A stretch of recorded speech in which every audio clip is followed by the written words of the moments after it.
এইরকম অধপতিত জীবন যুগ আর নেই, বুঝতে পারছেন? তো সেই যুগে আমরা জন্মলাভ করেছি।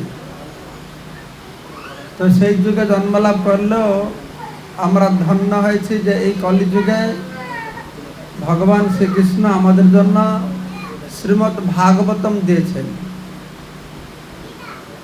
এই ভাগবতম আমাদের পরম আশ্রয়।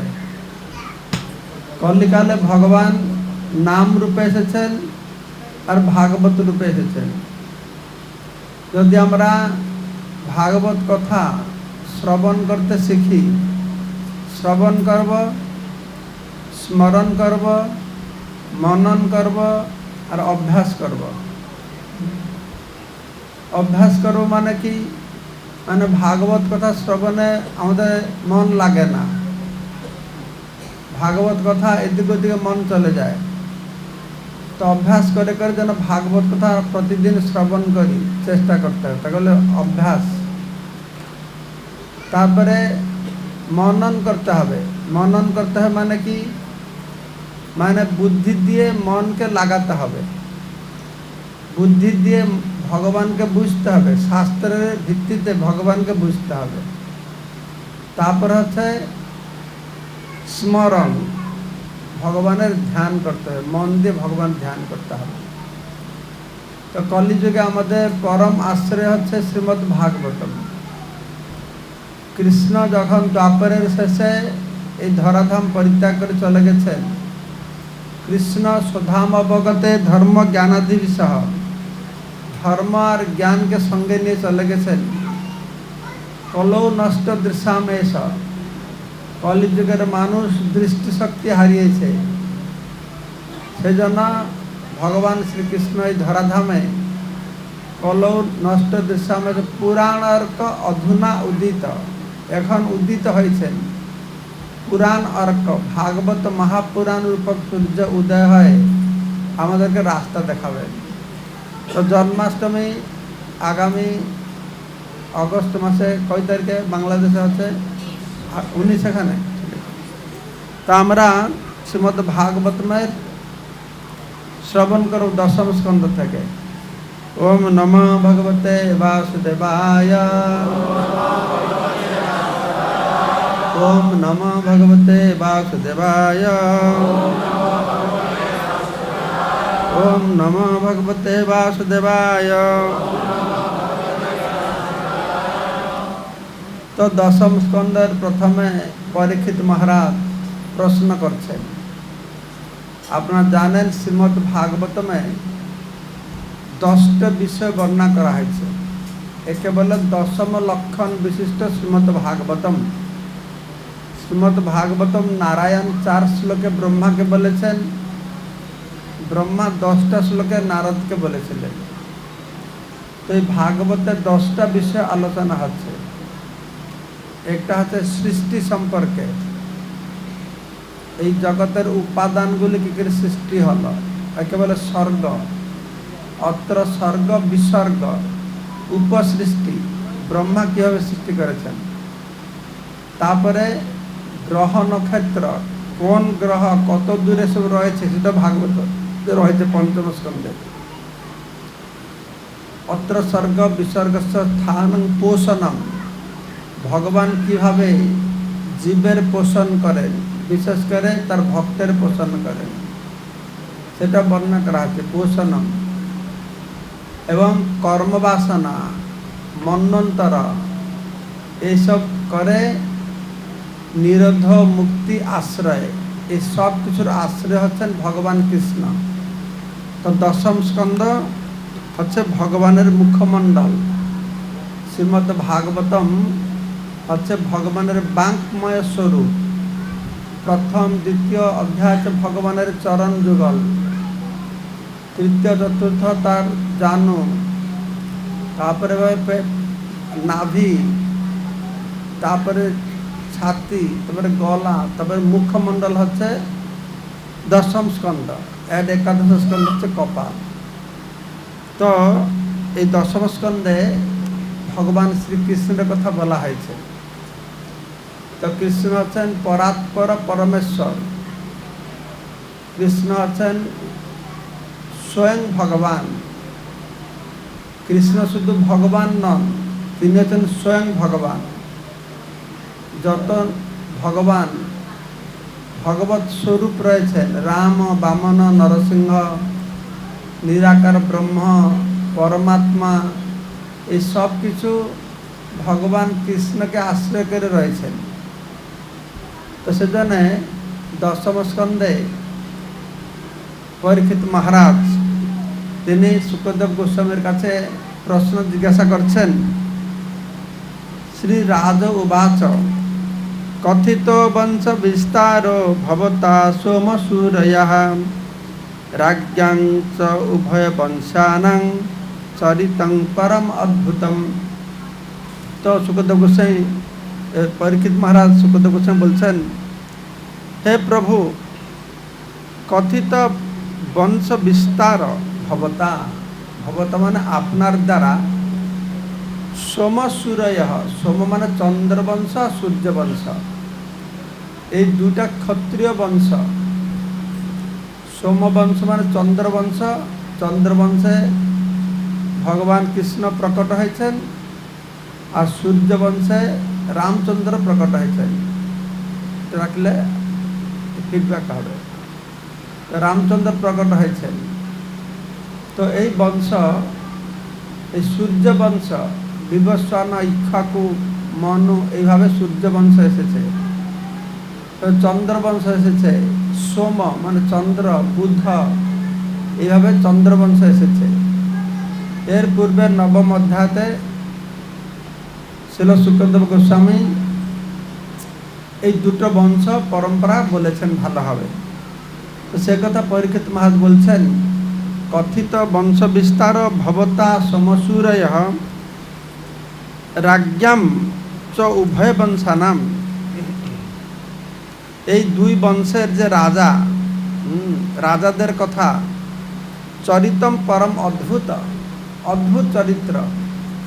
যে বংশে কৃষ্ণ, যেই কুলে রামচন্দ্র প্রকট হয়েছেন এই জগৎকে উদ্ধার করার জন্য, সেই কুল বা সেই বংশ এ সাধারণ নয়। ভগবান শ্রীকৃষ্ণ হচ্ছেন, তিনি ঈশ্বর শুধু নন, শুধু মহেশ্বর নন, শুধু পরমেশ্বর নন, তিনি হচ্ছেন পরাৎপর পরমেশ্বর। ঈশ্বর পরম কৃষ্ণ সচ্চিদানন্দ বিগ্রহ অনাদিরাদি গোবিন্দ সর্বকারণ কারণ।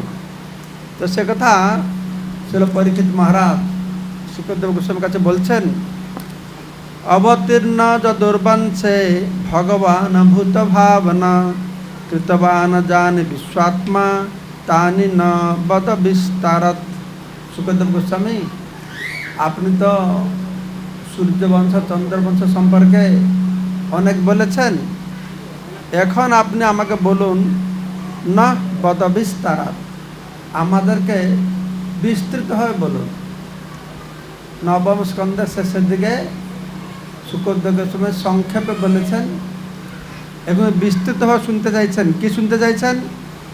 অবতীর্য যদুর্বংশে, যদুবংশে অবতীর্ণ হয় ভগবান ভূত ভাবনা, সেই ভগবান যিনি সমস্ত জগতের কারণ, কৃতবান জানি বিশ্বাত্মা, তো যিনি এই জগতে ব্রহ্মাণ্ডের পরমাত্মা, জানি কৃতবান মানে যে সমস্ত লীলা করেছেন সেগুলো আমাদেরকে বিস্তারিতভাবে বলুন।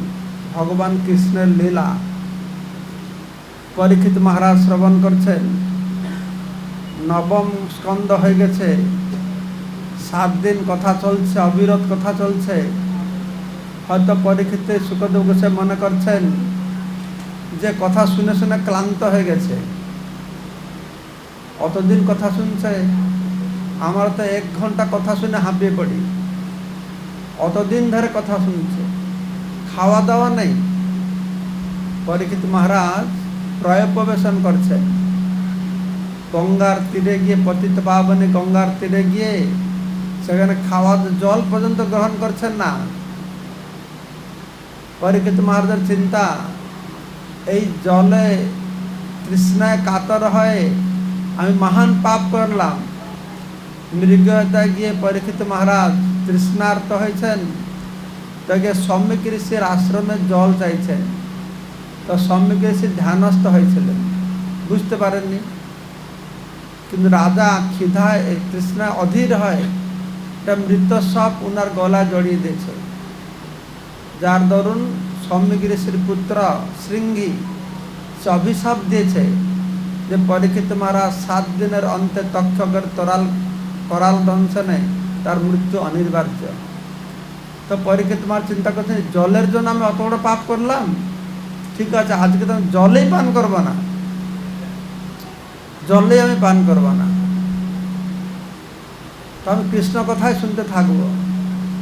কোনো ক্লান্তি নেই, কোনো খিদা নেই, কোনো তৃষ্ণা নেই, কৃষ্ণ কথামৃত আমি আস্বাদন করব। তাই পরীক্ষিত মহারাজ বলছেন, নিবৃত তর্ষৈ উপগীয়মানাৎ ভবৌষধাৎ শ্রোত্রমনোভিরামাৎ কহ উত্তম শ্লোক গুণানুবাদাৎ পুমান বিরচেত বিনাপসুখ্নাৎ। এই যে ভগবানের কথা উত্তম শ্লোক বন্দিত, মুনি ঋষিরা খুব উত্তম শ্লোক দিয়ে যার মহিমা গান করছেন। উত্তম শ্লোক ভগবানের আরেকটি নাম হচ্ছে, লাগে না মনে হয়, নাম হচ্ছে, ওটা দূরে রাখো একটু দূরে, উত্তম শ্লোক। কহ উত্তম শ্লোক গুণানুবাদাত, সেই উত্তম শ্লোক ভগবান শ্রীহরির গুণগান একটা পশুঘাতী মানুষের ব্যতিরকে পুমান বিরজতে বিনা পশুঘ্নান, পশুঘাতী ছাড়া কৃষ্ণ কথা শ্রবণ থেকে কে বিরত হয়ে থাকতে পারে। এই কৃষ্ণ কথা অত সুন্দর, অত মধুময় যে নিবৃত্ত তর্ষৈর উপগীয়মানাৎ, যারা মুক্ত পুরুষ, যারা নিবৃত্ত তর্ষৈ সমস্ত তৃষ্ণা থেকে নিবৃত্ত হয়েছে, সমস্ত বিষয় বাসনার তৃষ্ণা থেকে মুক্ত হয়েছে, তারাও ভগবানের এই গুণকীর্তন করছে।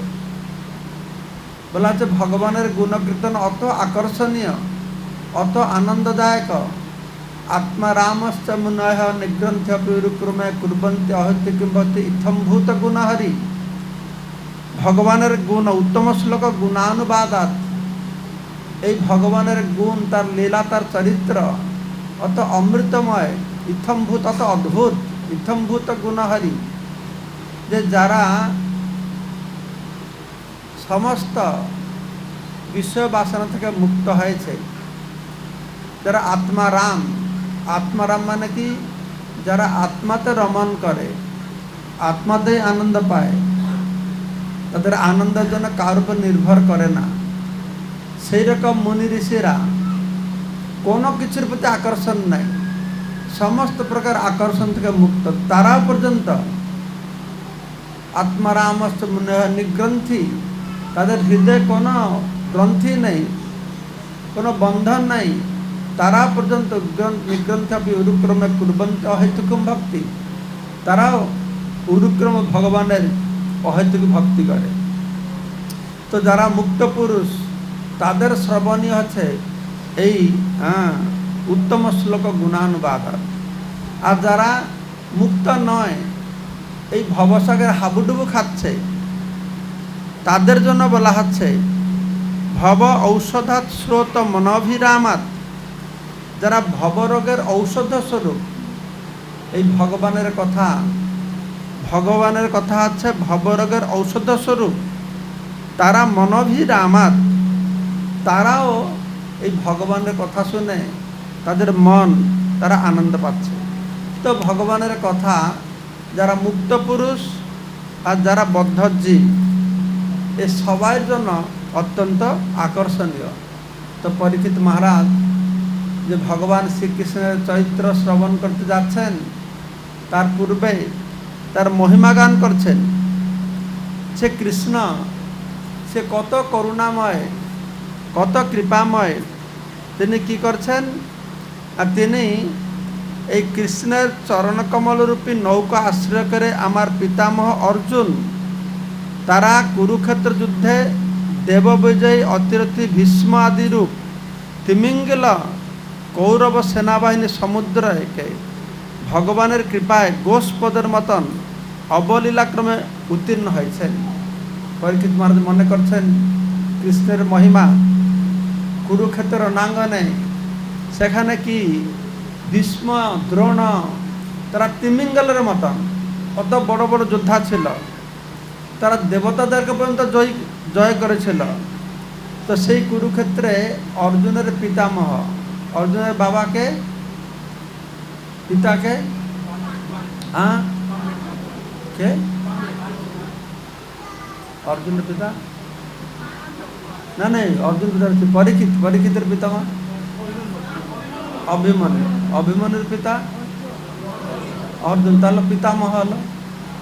তো পরীক্ষিত মহারাজ বলছেন যে আমার পিতামহ অর্জুন সেই কুরুক্ষেত্র রণাঙ্গনে সেখানে কি করেছে না আপনার চরণকমল রূপী নৌকার আশ্রয় নিয়েছেন।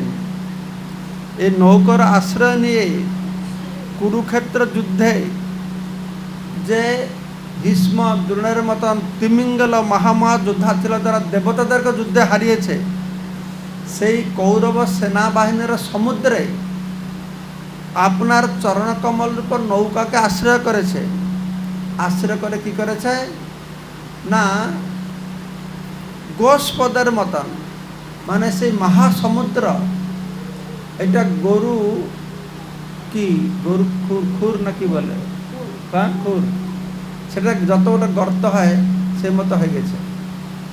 সমাশ্রিতা যে পদপল্লব প্লবং মহৎ পদং পুণ্য যশ মুরারে ভবাম্বুদি বশ্চ পদং পরং পদং পদং পদং ন বিপদং যদ বিপদং ন তেষা। যে সমাশ্রিতা যে পদপল্লব প্লবং,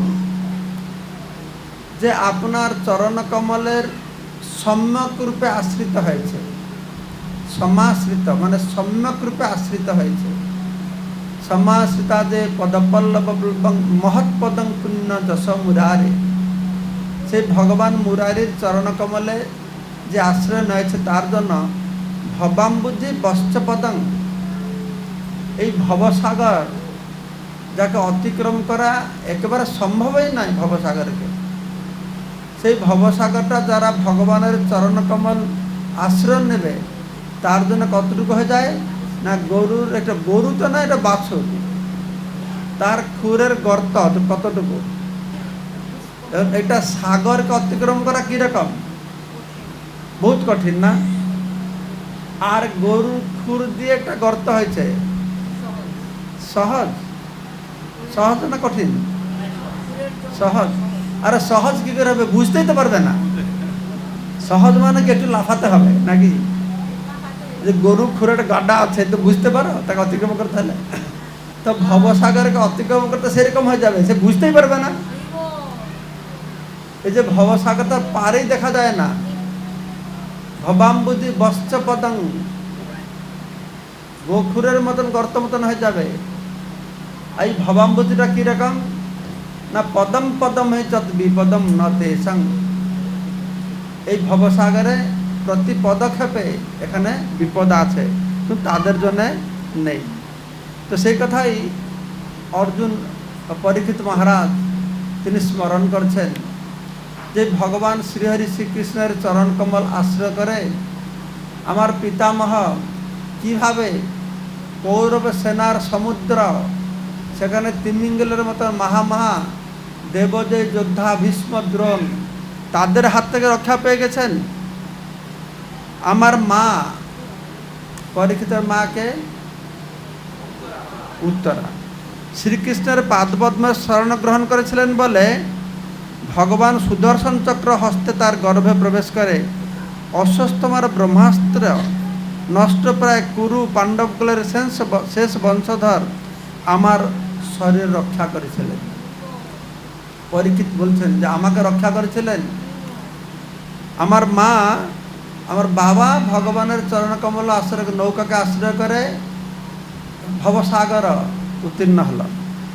আমার মা যখন আমি মাতৃগর্ভে ছিলাম তখন সে আপনার স্মরণ করেছে, তখন ভগবান সুদর্শন চক্র দিয়ে সে সে অশ্বত্থামা যে ব্রহ্মাস্ত্র নিক্ষেপ করেছিল, সেই অর্জুন বংশে তার শেষ সন্তান পরীক্ষিতকে বধ করবার জন্য তখন ভগবান কী করেছে, গদা দিয়ে সে তাকে নষ্ট করে দিয়েছেন। পরীক্ষিত মহারাজ যে মাতৃগর্ভ থেকে ভগবানকে দর্শন করেছে, মাতৃগর্ভ থেকে তার পরীক্ষা কাজ শুরু হয়ে গেছে, তাকে পরীক্ষা করা হচ্ছে, তার নাম পরীক্ষিত সেজন্য হয়েছে। মাতৃগর্ভে ভগবানকে দেখছেন, মাতৃগর্ভ থেকে পরীক্ষার সম্মুখীন হয়েছেন, আর মাতৃগর্ভে জন্ম নিয়ে তিনি সবাইকে পরীক্ষা করে দেখছেন কে আমার সে লোকটা কে, যে যাকে আমি মাতৃগর্ভে দর্শন করেছিলাম। তো পরীক্ষিত মহারাজ মাতৃগর্ভে ভগবানকে দর্শন করেছেন। আপনারা করেছেন? আপনার মাতৃগর্ভ দর্শন করেছেন কি করেন না? করেননি? কে করেছে? করেছে আপনি? কি কবে করলো মনে নাই, কিন্তু করেছ, সবাই করেছে। আমি শুনেছি নাকি 7 মাসে সে জীব ভগবানকে দেখতে পারে, সেজন্য তোমাদের একটা আছে 7 মাসে গর্ভ হলে গর্ভকে পূজা করে। এখন আছে নাই, মনে আগে ছিল।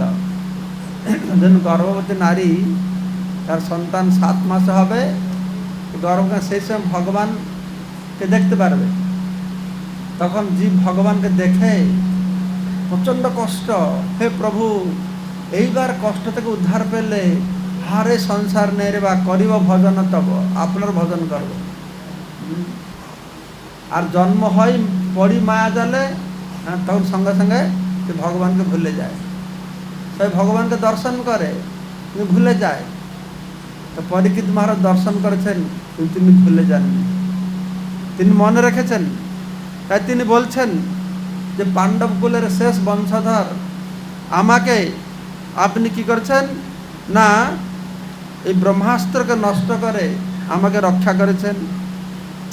ভগবান শ্রীকৃষ্ণ সমস্ত জীবের অন্তরে বাহিরে শাশ্বত কাল রূপে, পরমাত্মা রূপে, বিরাট রূপে তার শক্তির দ্বারা প্রকাশিত হয় সকলকে নিষ্ঠুর মৃত্যুরূপে অথবা জীবন রূপে মুক্তি দান করেন। দয়া করে সেই ভগবানের দিব্য চরিতাবলী বর্ণনা করুন। ভগবান দেখতে কি রকম?